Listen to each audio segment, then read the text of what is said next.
vamos dar início então, ou melhor, dar continuidade ao culto, porque já estamos louvando ao Senhor através dessas canções. Vamos cantar uma canção que fala: Te exaltamos, ó Cordeiro Santo de Deus. Vamos adorar ao Senhor. Começamos o culto reconhecendo a presença do nosso Deus, a bênção e a graça do Senhor nesse lugar. E nós vamos declarar ao Senhor o quanto nós o amamos e queremos servir. Cante com todo o seu coração, com todo o seu entendimento.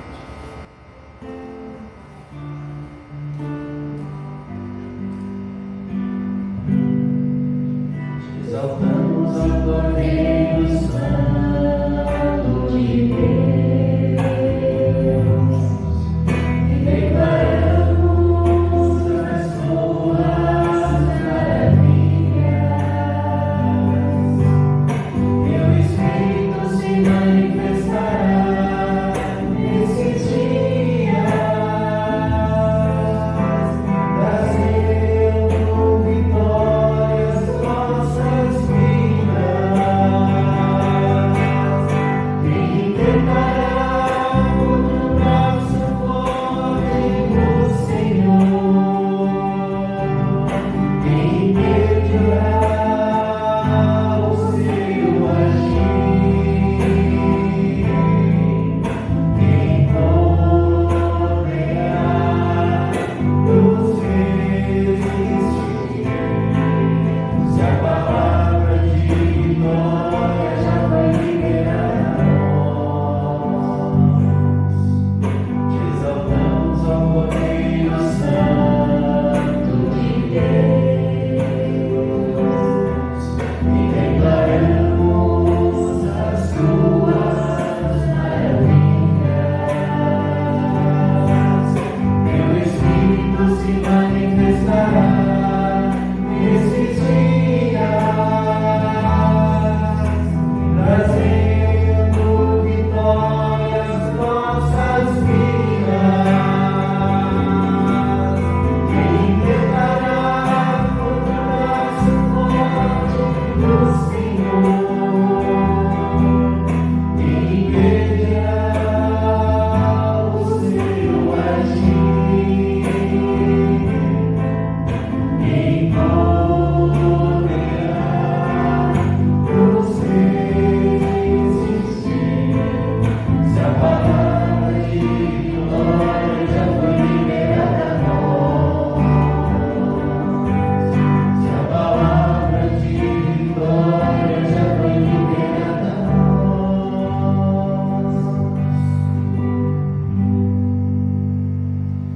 Quem pode impedir o agir do nosso Deus, não é? Nós cremos que o nosso Deus é soberano, soberano sobre todas as coisas. Hoje nós vamos falar um pouquinho sobre isso. Soberania de Deus significa que Ele tem o controle de todo o nosso planeta, Ele tem o controle do universo. Nós temos enfrentado problemas, né, nos últimos tempos, nesses últimos anos, ou melhor, quase 2 anos, o mundo inteiro enfrentando uma grande pandemia. Mas o povo de Deus sabe que o Senhor tem o controle de todas as coisas. E nós vamos ver isso, né? Vamos cantar ainda mais um cântico.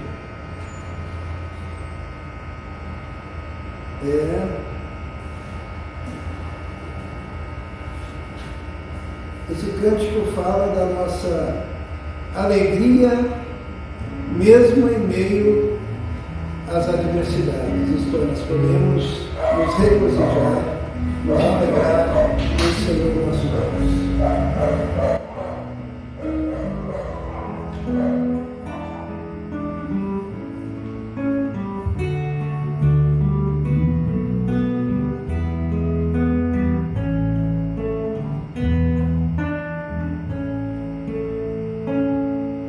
Se passa mais doce e deves gozar, se dura mais forte sofrer, ó Senhor.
Uma vez perguntaram para Jesus: que dizem os homens que eu sou? Isto é, era mais ou menos um teste para saber o que as pessoas pensavam a respeito dele. Às vezes nós ficamos pensando: o que será que as pessoas pensam da gente? A gente fica pensando: como será que está a minha imagem aí fora ou diante dos meus amigos? Mas na verdade Jesus ele queria saber como que o povo estava encarando o seu trabalho, o seu ministério, a sua pregação. E daí os discípulos disseram: olha, uns dizem que é João Batista, o senhor é João Batista. Outros dizem que é Elias, ou algum profeta. Hoje em dia, quando a gente pergunta para as pessoas o que elas pensam de Jesus, eu já ouvi isso algumas vezes na faculdade, que Jesus era um homem bom, alguns dizem que ele era um profeta, outros diziam que ele era um filósofo, e eu tinha no meu coração a convicção de que ele era o Filho de Deus, ou é o Filho de Deus, Salvador de toda a humanidade. Na verdade, existem muitas ideias erradas a respeito de Jesus ainda nos dias de hoje. Tem gente que se aproxima de Jesus pensando que Jesus é aquele que vai lhe dar tudo que ele precisa, que ele é tipo um Papai Noel, ou alguém que vai lhe dar presentes, vai fazer você prosperar, vai tirar suas enfermidades. Então vê ele apenas como um médico. Mas Jesus é muito mais do que isso. Nós vamos cantar uma canção que fala sobre isso, que fala sobre o fato de, muito embora apenas existir um Jesus, mas existem muitas interpretações a respeito dele. Mas nós que cremos, sabemos que ele é Filho de Deus, que se fez carne, tomou sobre si os nossos pecados e nos dá a salvação eterna.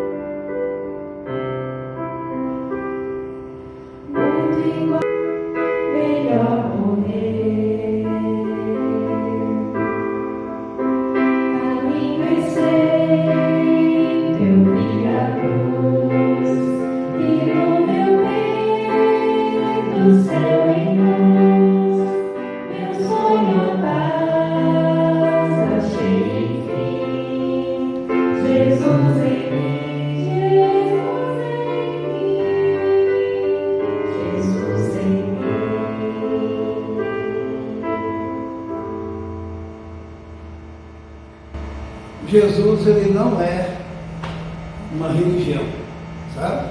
Às vezes eu escuto pessoas falando assim: eu quero uma religião boa para os meus filhos. E religião, na verdade, é tudo aquilo que Jesus não é. Inclusive, quando Jesus veio a este mundo, ele se colocou radicalmente contra a religião. Porque a palavra religião significa religar, é um homem tentando chegar até Deus através de rituais, através de ações, sacrifícios.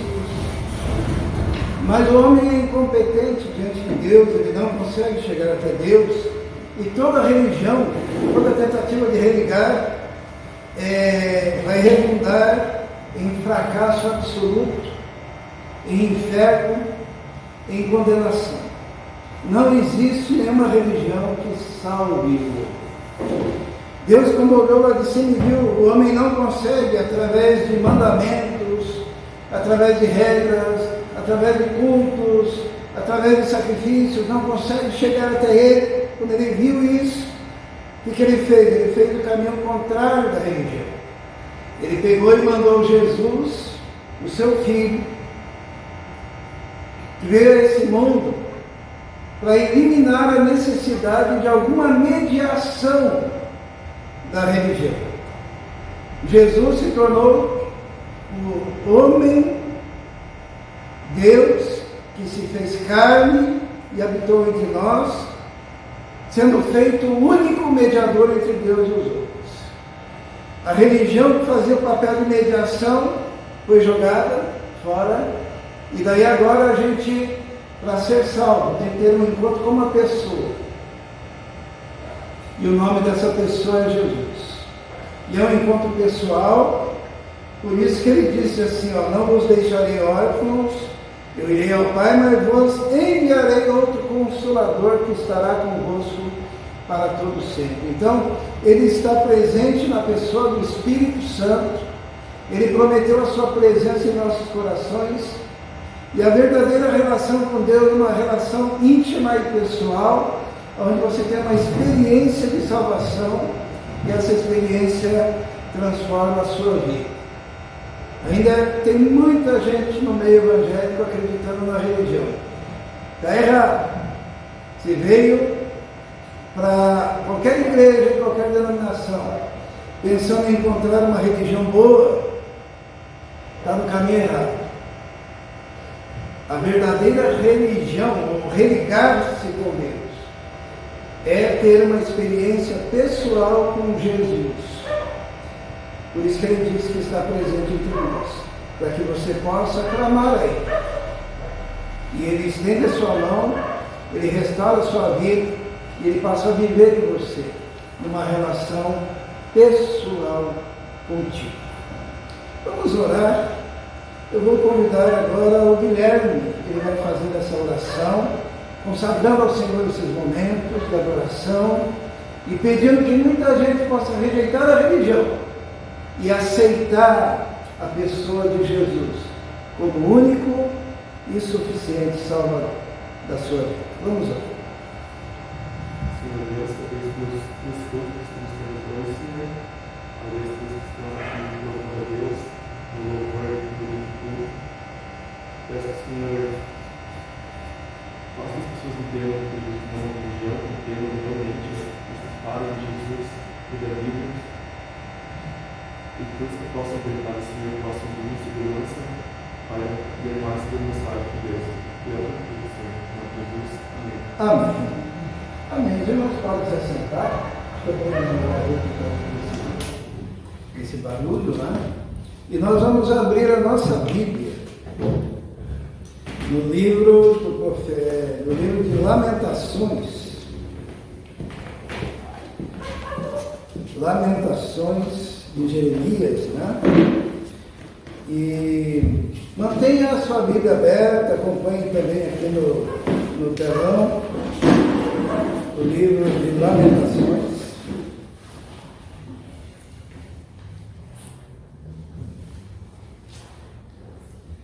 Nós vamos conversar um pouquinho sobre este livro, que é um livro poético do Antigo Testamento e que fala de um dos períodos mais complicados, mais complexos da história do povo de Deus. Antes de nós entrarmos no livro de Lamentações propriamente dito, nós vamos contextualizar através do livro do profeta Jeremias. Né? Creio que deve aparecer ali a qualquer momento.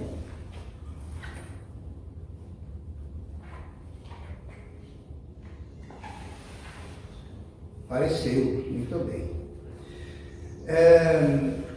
O nosso tema de hoje, irmãos, peço que os irmãos participem, podem falar, podem participar, podem se envolver, né?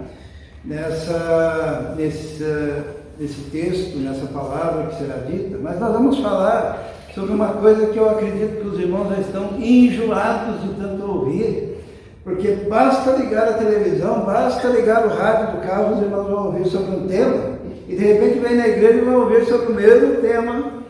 Nós vamos falar sobre lockdown. O que é lockdown?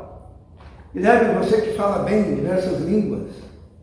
Lockdown é um isolamento geral. Confinamento, né?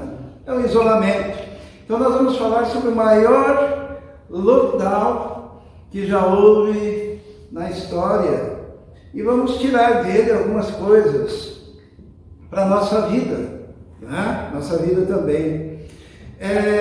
Em 586 a.C., houve um acontecimento histórico que foi a queda de Jerusalém. Jerusalém foi cercada por Nabucodonosor e ali aconteceu um grande lockdown, aconteceu um grande isolamento oriundo de uma guerra, né?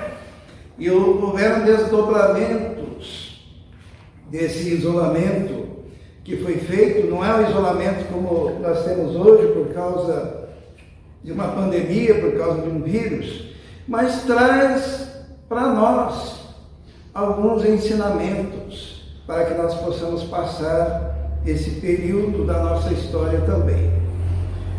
Lá em Jeremias 52:1 fala sobre isso. Vamos ler um pouquinho, né? Vamos ler alguns textos para nós contextualizarmos. Diz assim: Era Zedequias da idade de 21 anos quando começou a reinar, e reinou 11 anos em Jerusalém, e o nome da sua mãe era Amutal, filha de Jeremias de Libna. E fez o que era mal aos olhos do Senhor, conforme tudo o que fizera Jeoiaquim. Assim, por causa da ira do Senhor contra Jerusalém e Judá, ele os lançou de diante dele, e Zedequias se rebelou contra o rei da Babilônia.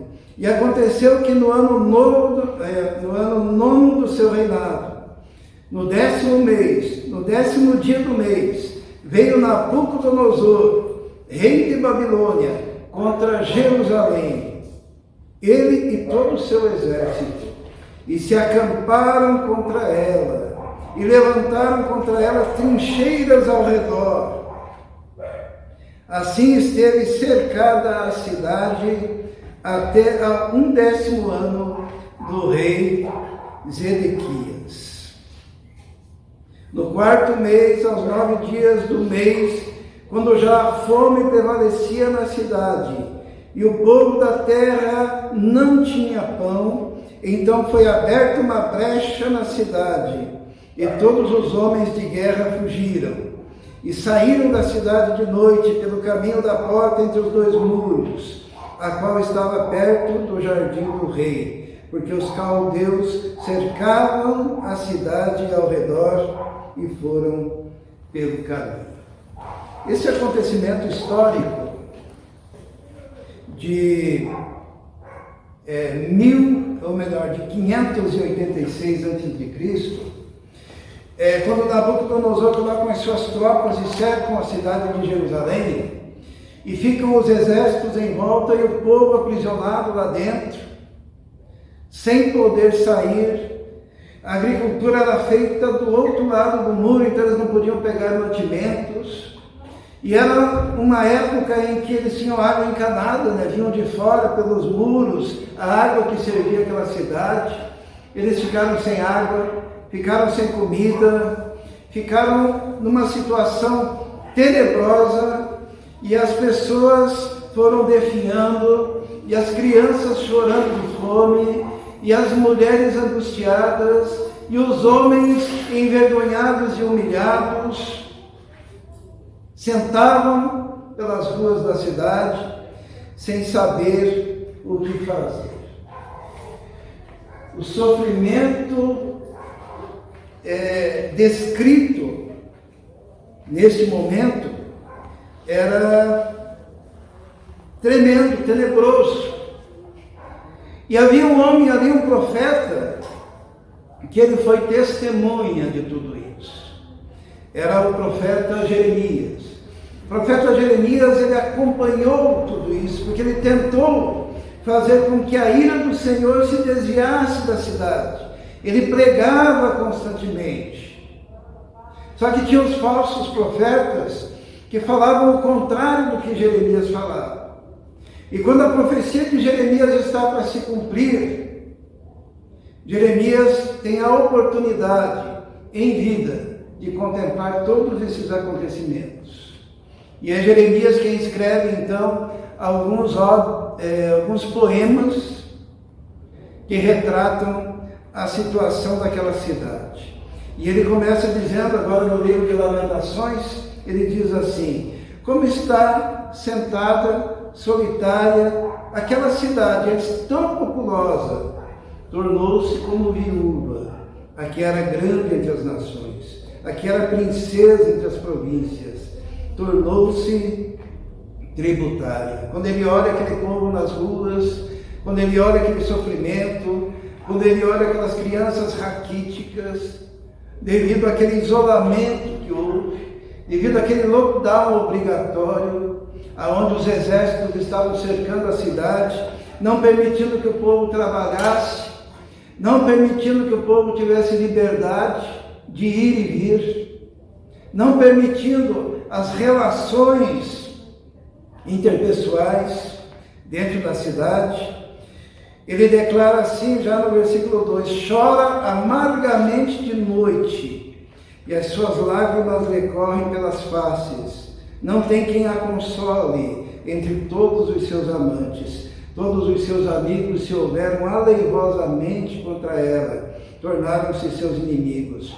Judá passou em cativeiro por causa da aflição, por causa da grande servidão. Ela habita entre os gentios, não acha descanso. Todos os seus perseguidores a alcançaram entre as suas dificuldades. É que eles ficaram cercados por algum tempo, até que quando eles estavam totalmente sem forças, sem esperança, os exércitos então entram na cidade e carregam para o cativeiro babilônico aquele povo que outrora era conhecido como povo de Deus.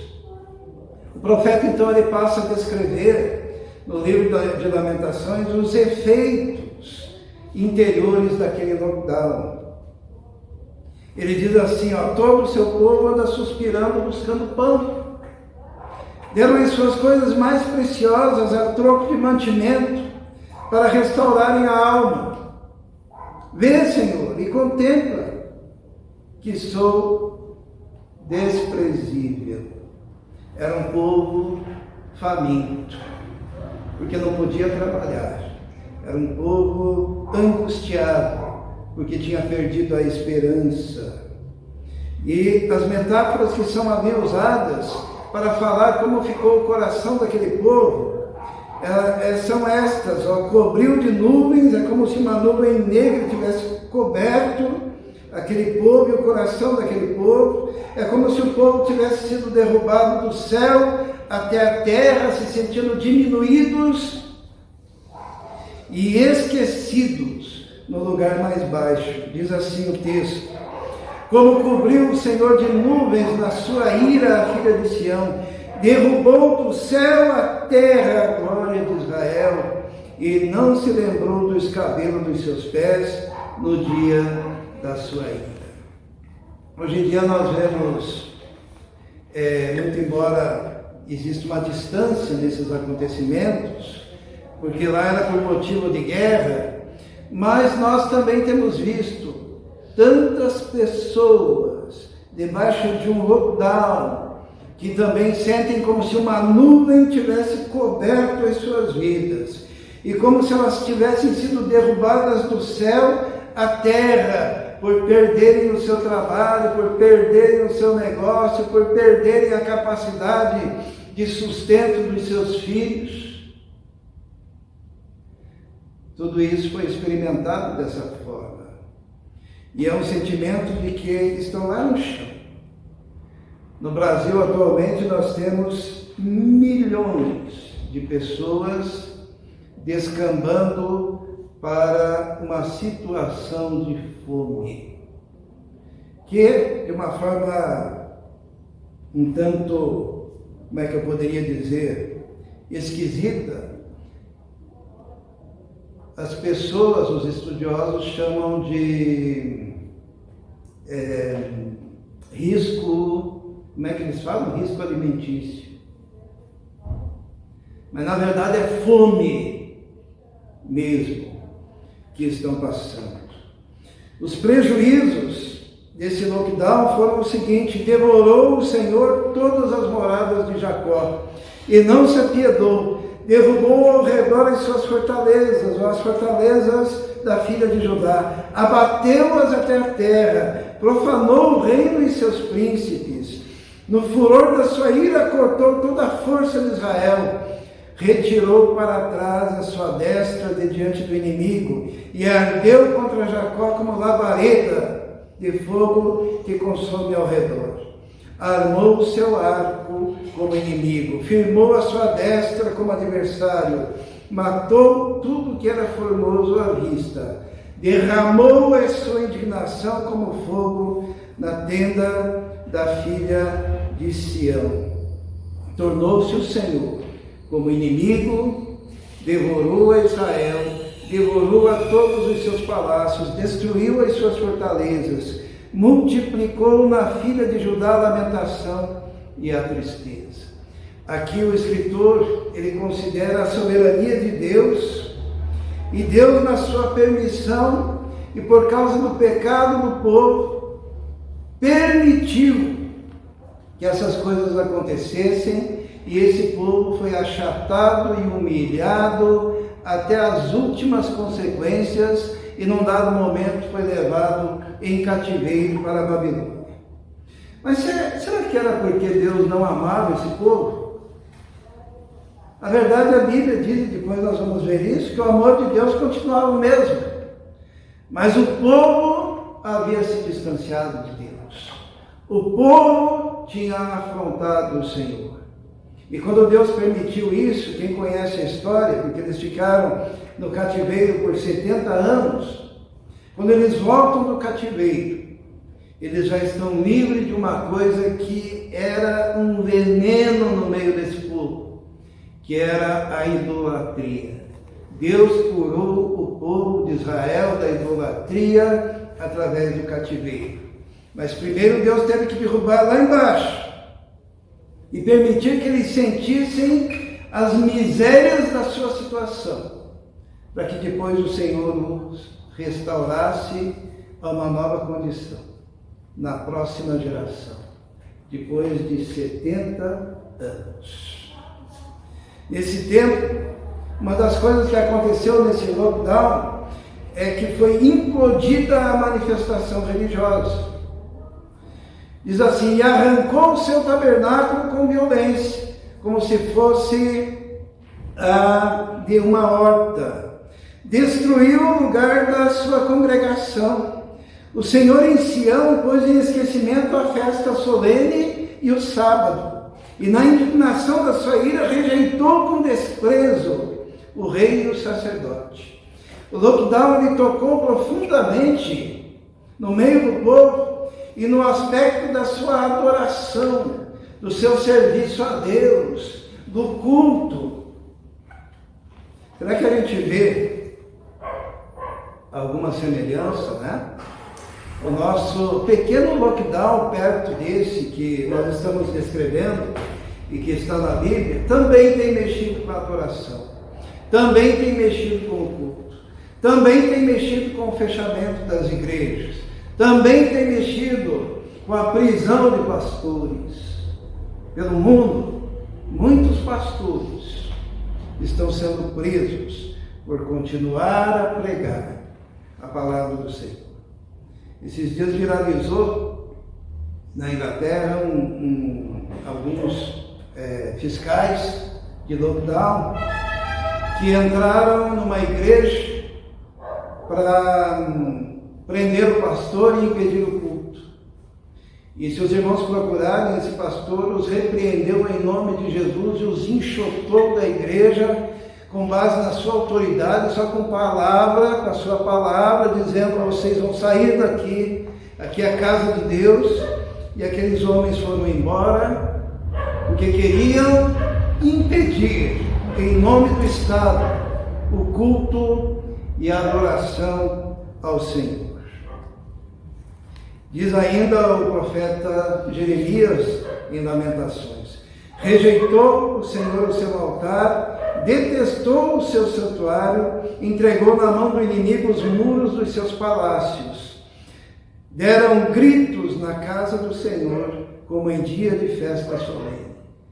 O que ele está dizendo aqui é que o templo do Senhor ficou deserto, mas os inimigos ali estavam entrando e dando brados que ele ironicamente diz que eram brados como aqueles que eram dados anteriormente em dia de culto.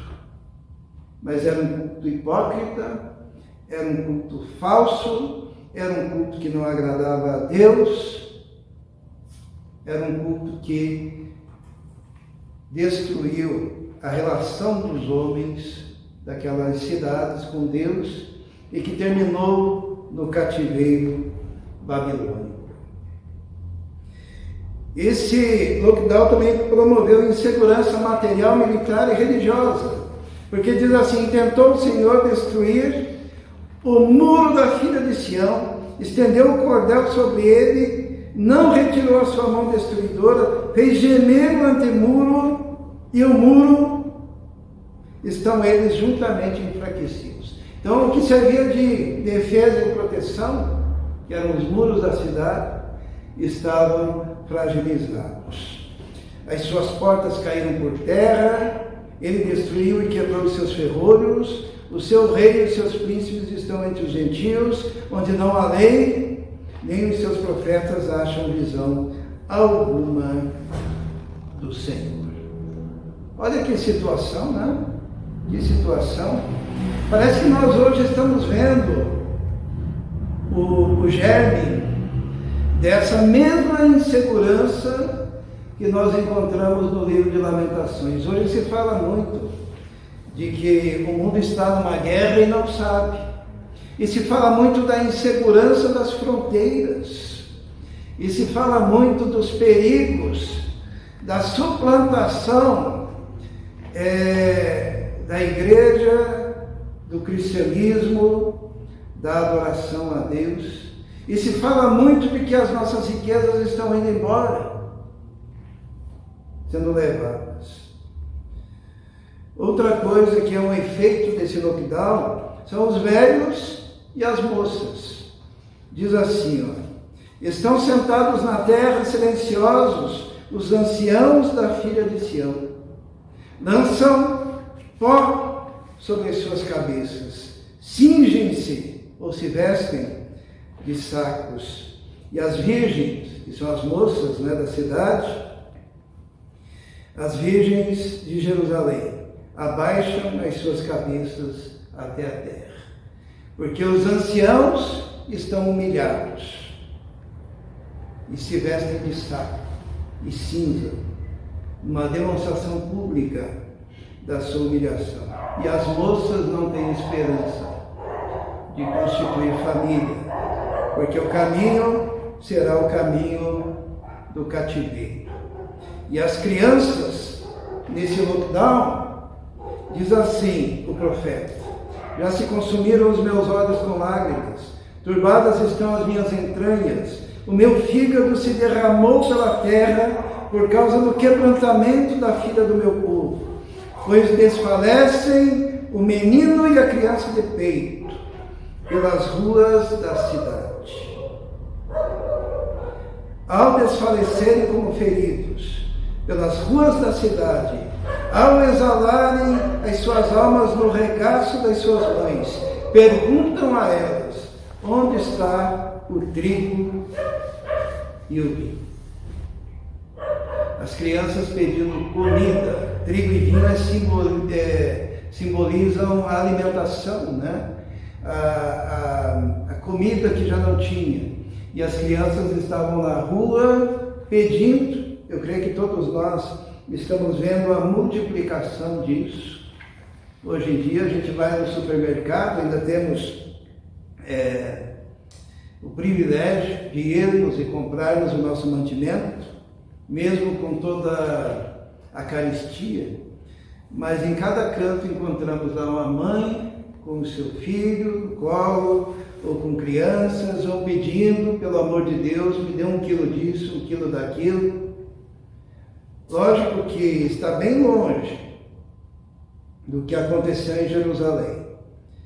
Mas um dos grandes medos que nós temos no Brasil atualmente é que, com o aumento do desemprego, com a ostensiva ação dos governadores em fechar tudo e quebrar os negócios da população, se chega a uma convulsão social, como tem acontecido em alguns países aqui em Roma, de pessoas invadirem mercados, invadirem mercearias, porque precisam alimentar os seus filhos e precisam também se alimentar.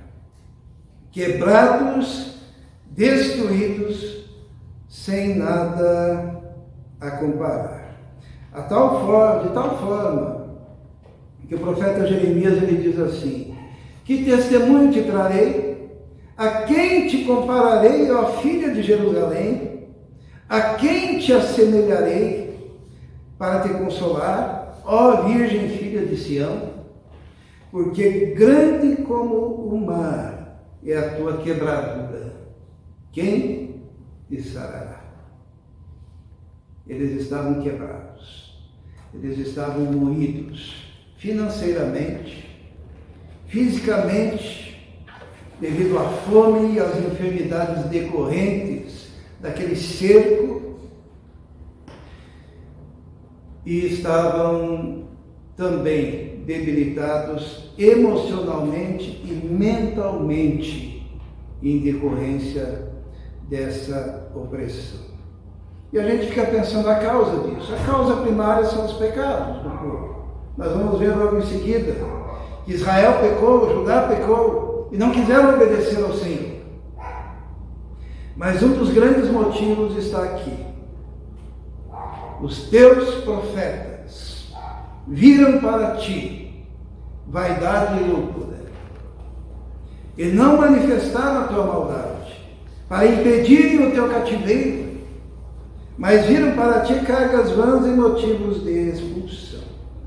Na verdade, o profeta Jeremias, que sempre remou contra a maré, porque o profeta falava do pecado, o profeta Jeremias falava de arrependimento, o profeta Jeremias falava para o povo mudar, o profeta Jeremias falava de conversão.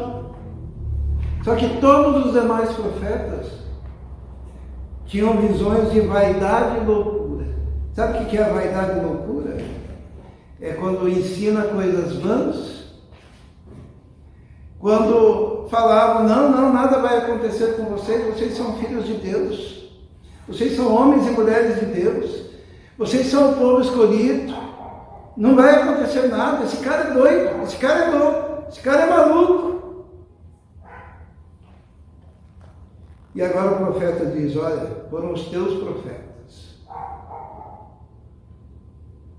que profetizaram vaidade e loucura.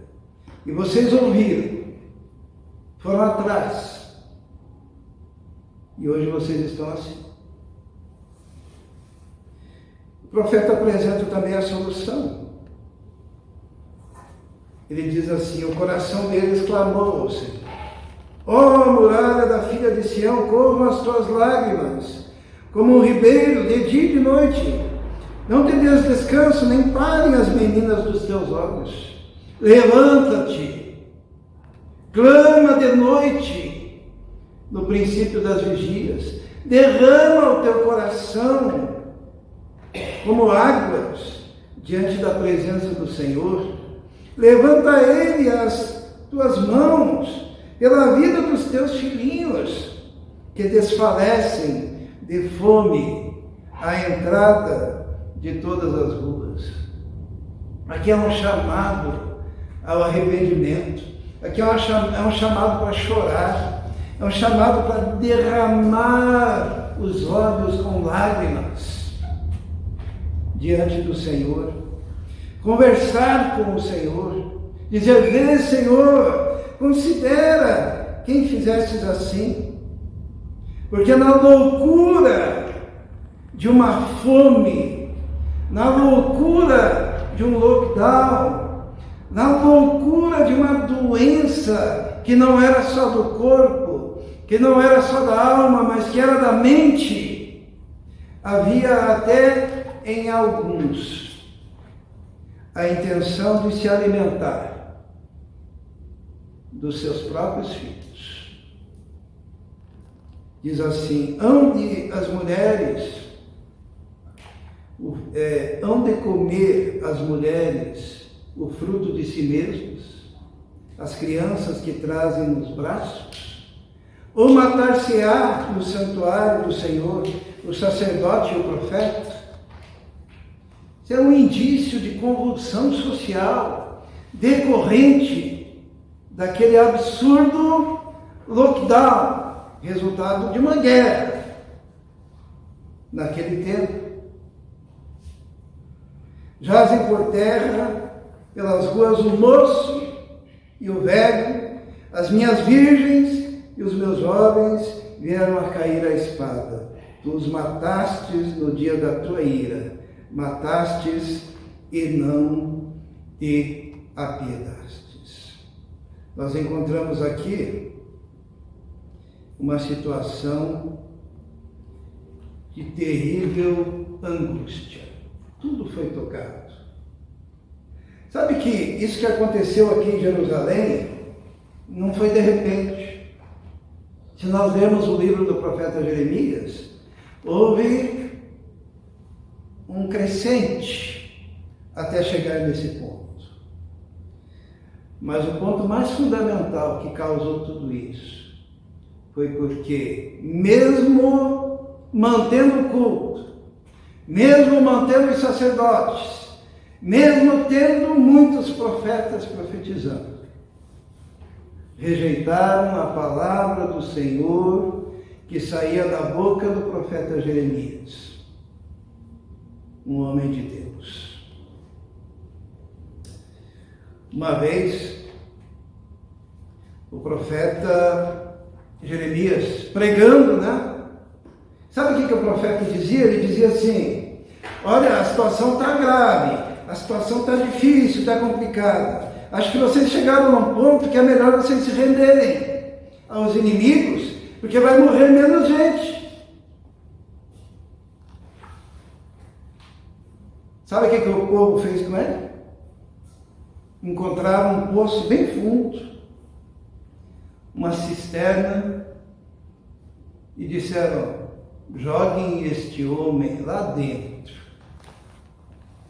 Joguem lá dentro, para que morra. Não havia sequer pão na cidade. E Jeremias foi jogado na cisterna. Nós vamos ver isso, diz assim: ó. Então tomaram a Jeremias e o lançaram na cisterna de Malquias, filho do rei, que estava no átrio da guarda, e desceram a Jeremias com cordas, mas na cisterna não havia água, senão lama. E atolou-se Jeremias na lama, porque ele amava o povo, porque ele falava a verdade, porque ele alertava, porque ele falava em nome do Senhor. Jeremias ele não ficou na cisterna, né? Jeremias ele foi arrancado daquela cisterna. Quando o rei soube que ele estava lá, falou assim: ó, pegue 30 homens, imagine que precisou de 30 homens para conseguir ter uma estratégia para arrancar o Jeremias de dentro daquele poço, daquela cisterna. Se a gente imaginar as cisternas daquela época, era um buraco pequeno e profundo, muito profundo. Difícil de tirar.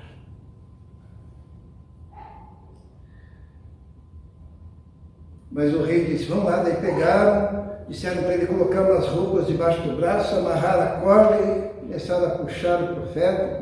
Puxaram, tiraram ele do poço, da cisterna, e colocaram ele ali num lugar, e daquele lugar ele pôde contemplar com tristeza, o cumprimento daquilo que ele tinha falado, da sua profecia. E ele dá o testemunho disso dizendo assim: eu sou aquele homem que viu a aflição da vara do seu frouxo. Ele me guiou e me fez andar em trevas e não luz. Deveras fez virar e revirar a sua mão contra mim o dia todo. Fez envelhecer a minha carne e a minha pele, quebrou os meus ossos. Os irmãos conseguem imaginar que esse sentimento ele teve lá no fundo do poço? Vocês conseguem imaginar um profeta que pregou a vida toda a palavra de Deus e que naquele momento ele se sentia na escuridão, aprisionado, abandonado por Deus, atolado na lama? Ele diz assim: edificou contra mim, me cercou de ferro e trabalho, assentou-me em lugares tenebrosos como os que estavam mortos há muito, cercou-me de um muro, de uma sede, e não posso sair, agravou os meus grilhões. Eu fico imaginando, se fôssemos nós, hein? Depois de fazermos tudo certo, com santidade, com amor, com fidelidade, daí somos jogados dentro de um poço desse. E lá no fundo, atolado, ele ainda tinha esse sentimento no coração. Ainda quando clamo e grito, ele exclui a minha oração. Deus me permitiu estar aqui embaixo, na lama, no escuro, num tubo, aonde me falta o ar.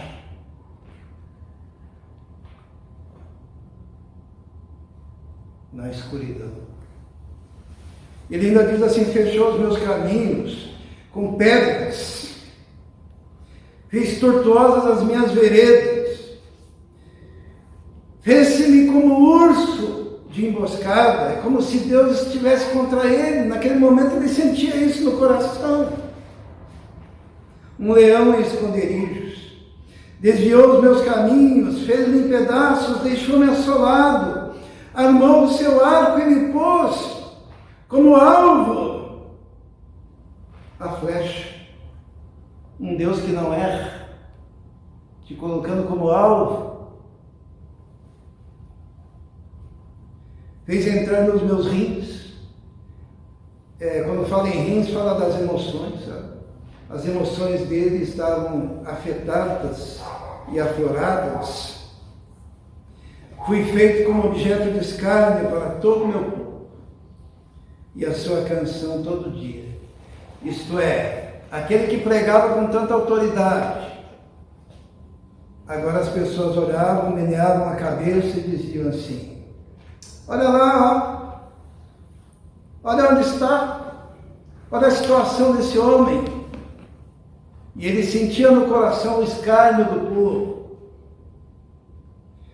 Fartou-me de amarguras, embriagou-me de absinto, isto é, de amargor, de fel. Quebrou com cascalho os meus dentes, abaixou-me na cinza. E afastaste da paz a minha alma, esqueci-me do bem. O que fazer quando se está numa situação dessas, né? Agora há pouco eu usei uma expressão, né? Que ele está num tubo profundo, ele falta o ar. E é muito significativo que hoje em dia existem pessoas que estão lutando pelos seus parentes entubados. E muita gente pensando por que essas coisas estão acontecendo. Muita gente se perguntando por que dessa angústia, por que dessa dor, por que desse sofrimento. Será que o Senhor nos abandonou? Mas o profeta Jeremias, e foi retirado dessa situação, ele começou a modificar a sua história aqui, na sua mente e no seu coração. Porque ele disse assim: então, disse eu, já pereceu a minha força, como também a minha esperança no Senhor. Lembra-te de minha aflição e do meu pranto, do absinto e do fel. Minha alma certamente disso se lembra e se abate dentro de mim. Disso me recordarei na minha mente, por isso esperarei. Isto é, a mente dele se fixou naquele sofrimento, só que daí ele deu uma guinada. O que ele fez? Ele lembrou: as misericórdias do Senhor são a causa de não sermos consumidos, porque as suas misericórdias não têm fim.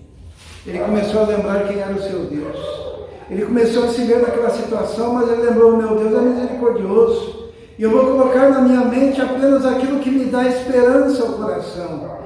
Eu vou meditar na sua palavra, eu vou meditar nos seus feitos, eu vou buscar a sua presença, eu vou clamar, eu não vou olhar as circunstâncias, eu vou olhar a grandiosidade de Deus, porque eu sei que as suas misericórdias não têm fim. Sabe quando a gente está angustiado, quando parece que nós estamos cercados, quando parece que o nosso interior já está arrebentado de tal maneira que não tem solução, nós podemos lembrar que as misericórdias do Senhor não têm fim. E que mesmo no meio da angústia, nós podemos clamar ao Senhor. Ele diz assim: novas são a cada manhã, grande é a sua fidelidade. Eu fico imaginando que cada dia que ele acordava, naquele lodo, naquela cisterna, e olhava para cima e via que havia luz, e que o sol ainda brilhava, e que ele ainda estava vivo, ele pensava: o Senhor é bom, o Senhor é misericordioso, o Senhor é aquele que renova as suas misericórdias a cada manhã. E o coração dele se enchia de esperança. E essa esperança se traduziu numa restauração da sua vida e da sua alma. Ele reconheceu que mesmo que ele perdesse tudo, ele tinha o mais importante. Ele diz assim: a minha porção é o Senhor. Diz a minha alma: portanto esperarei no Senhor. Sabe, é ter esperança no Senhor. A única forma de nós construirmos qualquer coisa nessa vida é se o nosso coração tiver esperança. No exato momento em que você perde a esperança, você para de agir, você para de fazer, você para de sonhar, você para de buscar, você para de orar, você para de clamar, você para de ler a Bíblia. Mas se você reconhece que o Senhor é a sua porção mais importante, que o Senhor, na verdade, é a única coisa que você tem e que perdura para a eternidade, é o Senhor em você, a sua esperança renasce. E você lembra que as misericórdias do Senhor se renovam a cada manhã. Esperarei no Senhor. Ele lembra mais uma coisa: bom é o Senhor para os que esperam por Ele, para a alma que o busca. Ele lembrou-se que o Senhor é bom. É muito difícil a gente lembrar que o Senhor é bom. É um dos atributos do nosso Deus na hora das dificuldades, né? E aqui nós encontramos o extremo da dificuldade. Mas ele lembrou: o meu Deus é misericordioso, as suas misericórdias se renovam a cada manhã e Ele é bom. Lembram daquele hino que nós cantamos? Até podemos cantar depois de Israel, que diz assim que existe um Deus que trabalha em favor daqueles que têm esperança, que colocam nele a sua esperança.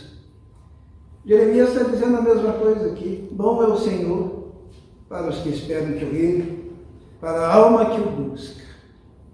Bom é ter esperança e aguardar em silêncio a salvação do Senhor. Sabe aquele momento que nós já não temos nem palavras? Aqueles momentos que não sobra nada e que a única coisa que nós podemos fazer é olhar para o Senhor e aguardar.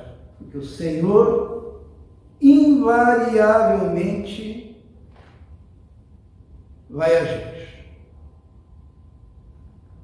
Ele diz assim: bom é para o homem suportar o jugo da mocidade. Significa que existem coisas pelas quais nós passaremos. Mas a gente que tem fé sabe, nós sabemos que o Senhor nosso Deus, em tudo, tem um propósito que redunda para o bem. A palavra de Deus nos diz assim que todas as coisas cooperam juntamente, no conjunto, para aqueles que amam a Deus. E ele diz assim: assente-se solitário e fique em silêncio, porquanto Deus o pôs sobre ele. Mas se eu perder tudo, o Senhor ainda é minha porção. Se eu perder tudo, as misericórdias do Senhor ainda continuam. Se eu perder tudo, eu ainda sei que o Senhor é bom. E Ele nos dá aqui o caminho para mudar qualquer situação. No versículo 29 ele diz assim: ponha a sua boca no pó. Talvez ainda haja esperança. Põe a sua boca no pó. Às vezes o Senhor está permitindo situações para fazer com que nós sejamos obrigados a colocar a nossa boca no pó. Jeremias foi lá para o fundo do poço. Foi lá para a lama. Sem água e sem pão. Literalmente prostrado. E na sua prostração, ele clamou ao Senhor. Põe a sua boca no pó. Dê a sua face ao que fere. Parte-se de afronta. Querem me bater? Batam. As circunstâncias querem me destruir? Que venham as circunstâncias. Porque uma coisa eu tenho certeza. Pois o Senhor não rejeitará para sempre. Pois ainda que entristeça alguém, usará de compaixão, segundo a grandeza das suas misericórdias, porque não aflige nem entristece de bom grado aos filhos do homem. Quando Deus age, Ele não tem prazer nesse sofrimento que Ele permite. Mas tudo Ele faz debaixo da sua justiça. O profeta ele diz assim: pisar debaixo dos pés todos os presos da terra, perverter o direito do homem perante a face do Altíssimo, subverter ao homem o seu pleito, não ouviria o Senhor? Isto é, você age errado, você faz errado, você peca, o teu coração não está reto. Será que Deus não está vendo? Ele diz: Deus está vendo. E aqui ele coloca a teologia no seu devido lugar, né? Porque existe uma teologia, e hoje em dia, principalmente, a gente tem visto, e provavelmente na época do profeta, que é a teologia que é uma visão dualista de Deus. O que é uma visão dualista? Que existem duas forças poderosas, iguais em capacidade, que se contrapõem. E daí, quando uma coisa dá errado, a gente diz foi o diabo. E quando alguma coisa dá certo, a gente diz foi Deus. Como se houvesse uma guerra de deuses. O profeta não enxergava o sofrimento como se fosse uma coisa do diabo. Mas ele diz assim: quem é aquele que diz? E assim acontece. Quando o Senhor não mande, mesmo quando o inimigo vem contra nós, ele precisa do quê? De uma permissão. E Deus permite, em alguns momentos. Temos o caso de Jó. Jó, o diabo pediu permissão. E Deus lhe deu permissão e lhe falou os limites. Ó, só não o toque em tal coisa. Só não o toque nessas coisas. Porque o Senhor é soberano sobre todas as coisas. E o profeta diz: porventura, da boca do Altíssimo não sai tanto o mal como o bem? Isto é, quando a gente está sofrendo, o Senhor permitiu. Quando nós somos abençoados, o Senhor permitiu. Em tudo, devemos ter um coração agradecido diante de Deus. Porque Deus é Senhor. De que se queixa, pois, o homem vivente? Queixe-se cada um dos seus pecados. E por fim, ele chama ao arrependimento. Ele diz assim: esquadrinhemos o nosso caminho. O que é esquadrinhar? Sabe quando faz desenho, faz um monte de quadradinho assim, para a gente ir montando os desenhos? Esquadrinhar, ver cada pedacinho, cada detalhe dos nossos caminhos. Provemos, voltemos ao Senhor. Ele continua pregando. Volte-se ao Senhor. Levantemos os nossos corações com as mãos. Significa rendição total para Deus nos céus. Reconhecendo, nós transgredimos, fomos rebeldes. Por isso que o Senhor não perdoou, por isso que veio tudo isso. Cobriste-te de ira e nos perseguiste, mataste, não perdoaste. Cobriste-te de nuvens para que não passe a nossa oração, mas o que está impedindo são os nossos pecados. Como escória e refúgio, nos puseste no meio dos povos. Todos os nossos inimigos abriram contra nós a sua boca. Temor e laço vieram sobre nós, assolação e destruição. Torrentes de água derramaram os meus olhos por causa da destruição da filha do seu povo, da filha do meu povo. Os meus olhos choram e não cessam, porque não há descanso. Até que o Senhor atente e veja desde os céus. Os meus olhos entristecem a minha alma por causa de todas as filhas da minha cidade. Como ave me cercam os que sem causa são meus inimigos. E ele encerra dizendo: olha, um dia cortaram-me a vida na masmorra, lançaram pedras sobre mim. Águas correram sobre a minha cabeça. E eu disse: estou cortado. Invoquei o teu nome. Sim, desde a mais profunda masmorra, ouviste a minha voz. Não esconda os teus ouvidos ao meu clamor, ao meu suspiro. Tu te aproximaste no dia em que te invoquei e disseste: não temas.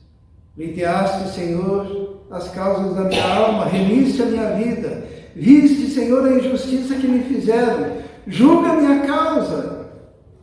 Viste toda a vingança, todos os seus pensamentos contra mim. Ouviste a sua afronta, Senhor, todos os seus pensamentos contra mim. Mas ele tem a certeza de que Deus dará recompensa conforme as obras das suas mãos. Então os inimigos seriam destruídos e o Senhor seria exaltado. O povo de Israel, ele acabou indo mesmo para o cativeiro, devido aos seus próprios pecados. Mas era algo didático. Às vezes Deus tem que trabalhar uma geração para que a próxima geração se levante consagrada ao Senhor. Nós vemos alguns exemplos disso na Bíblia. Por exemplo, o povo que saiu do Egito. Quantos que entraram na terra prometida? Josué e Caleb. Que Deus permitiu que toda aquela geração morresse no deserto. Só os seus filhos, junto com Josué e Caleb, entraram na terra prometida. E aqui nós encontramos toda uma geração que foi levada ao cativeiro. E depois de 70 anos, voltaram para reconstruir a terra do Senhor, o povo de Deus, o templo do Senhor, que havia sido destruído nessa situação.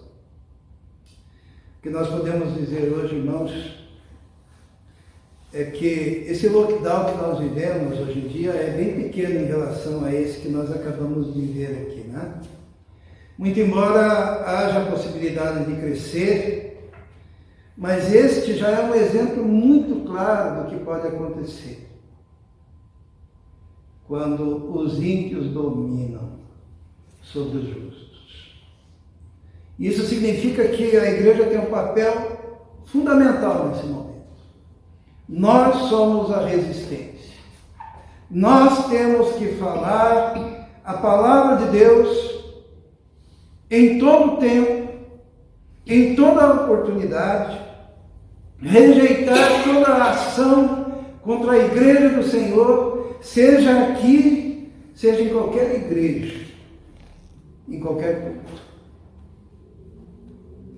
A igreja do Senhor também tem que reconhecer que se há, nesse momento, uma ação que está envolvendo o planeta todo, tem um Deus que é soberano e que permitiu.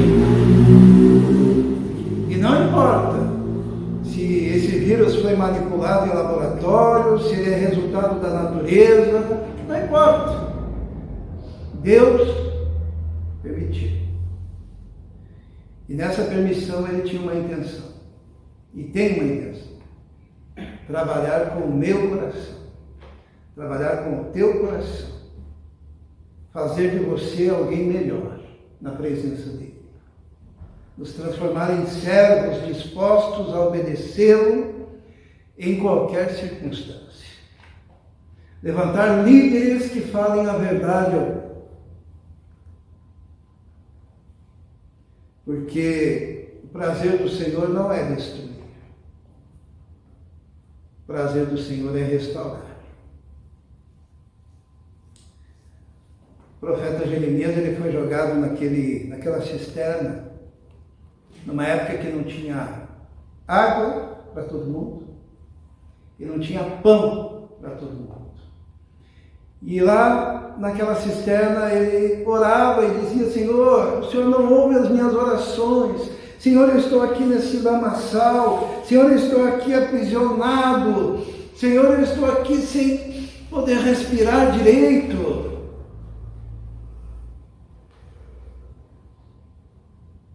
Mas ele foi retirado dali e foi guardado pelo rei num lugar onde ele tinha água e pão, onde ele podia fazer todas as suas refeições. Porque Deus olhou para ele e disse: vem cá, meu filho, você achava que estava preso, mas eu estava te protegendo. Você achava que estava acabado, mas eu estava te restaurando. Você achava que ia morrer de fome, mas eu estava preparando pão para você. Você achava que ia morrer de sede, mas esse lugar que você ficou, eu te guardei ali. Te guardei dos seus inimigos. Te guardei da morte. Aquilo que parecia morte para você, era o Senhor concedendo vida e concedendo vitória frente aos inimigos. No final do livro de Jeremias, é muito interessante, que Jeremias, o povo foi levado em cativeiro, e estava ele com alguns pobres da terra lá que não foram levados, E ele olhava para um lado, muitas terras. Ele olhava para o outro lado, muitas terras. Ele olhava para o outro lado, muitas outras terras e propriedades. E foi-lhe dada a oportunidade de ficar ali e de usufruir de tudo aquilo. Qual foi a escolha do profeta, os irmãos sabem? Foi junto com o povo. Porque ele era homem de Deus. Que ele amava aquele povo. Que ele sabia que a palavra do Senhor precisava ser, ainda naquela situação, proclamada. No lugar onde houvesse mais sofrimento. No lugar onde houvesse mais dor. No lugar onde a angústia fosse maior. A palavra tinha que ser transmitida. E assim agiu o profeta Jeremias. Feche seus olhos. Não sei, talvez você seja uma pessoa que está sofrendo muito, e talvez até o seu sofrimento seja decorrente dessa pandemia, desse lockdown. Talvez você tenha perdido o seu emprego, talvez os seus familiares estejam passando até fome, necessidades. Mas nós aprendemos aqui que existe um Deus que mesmo na adversidade, Ele nos ama e renova as suas misericórdias, e Ele é capaz de pegar essa adversidade e transformar num momento de vitória e de fortalecimento da alma. E o caminho diz: coloque no teu coração aquilo que produz esperança. Não olhe as circunstâncias, olhe o Senhor. E lembre-se que as misericórdias do Senhor duram para sempre e se renovam a cada manhã. Assim como Deus fez com o profeta, Ele vai levantar você também do seu cativeiro. Vamos orar. Senhor, muito obrigado pela Tua palavra, muito obrigado porque nós podemos olhar as Escrituras e encontrarmos nas Escrituras respostas. Obrigado porque o Senhor é aquele que permite dias maus para que a gente possa ser restaurado e transformado e modificado e preparados para vivermos com o Senhor. Obrigado porque o Senhor também nos concede dias felizes e bons, porque o Senhor tem prazer em nos abençoar. Por isso colocamos a nossa vida, o nosso coração, e colocamos a vida daquele que sofre diante do Teu altar e diante da Tua presença. E pedimos restauração. Em nome de Jesus que oramos. Amém. Amém. Convidar o grupo de louvor que venha à frente.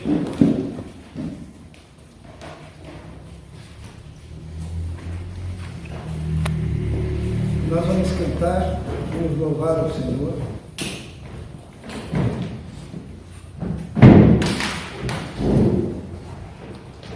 Pode ser desde a atividade não civil, em Deus além de ti,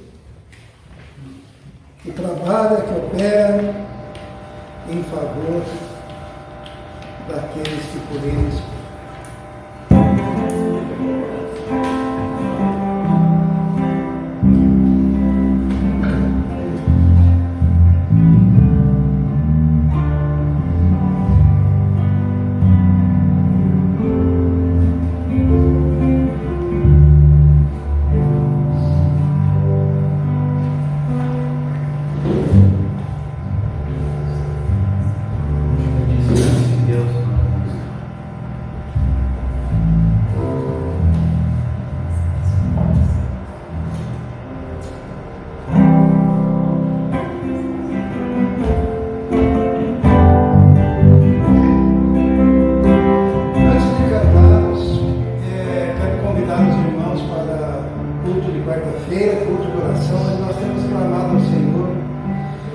Desse momento difícil que vivemos, né? E o Senhor tem nos ouvido, tem nos abençoado profundamente, temos clamado por todas as famílias da igreja, pelos vizinhos, pelos amigos. Venha e participe conosco.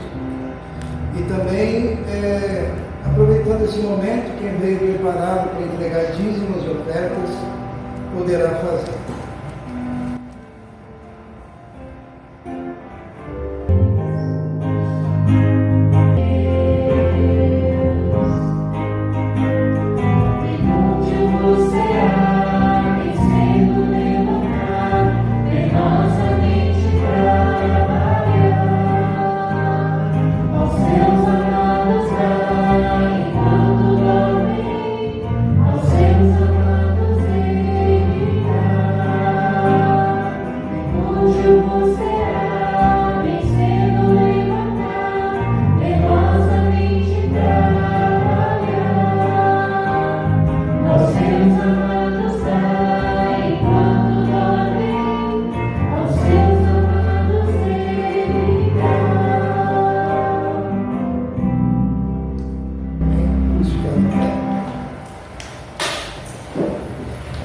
Esperar em Deus, confiar em Deus, ter um relacionamento pessoal com Jesus, não é um relacionamento religioso, porque um relacionamento religioso numa situação dessas que nós descrevemos há pouco, não subsiste. Mas um relacionamento pessoal com Deus pessoal, Deus vivo, daí sim, daí subsiste. Passa qualquer forma. Porque nosso Deus, Ele é fiel. Vamos orar. Senhor nosso Deus, nosso Pai, estamos diante de mais uma semana que inicia-se.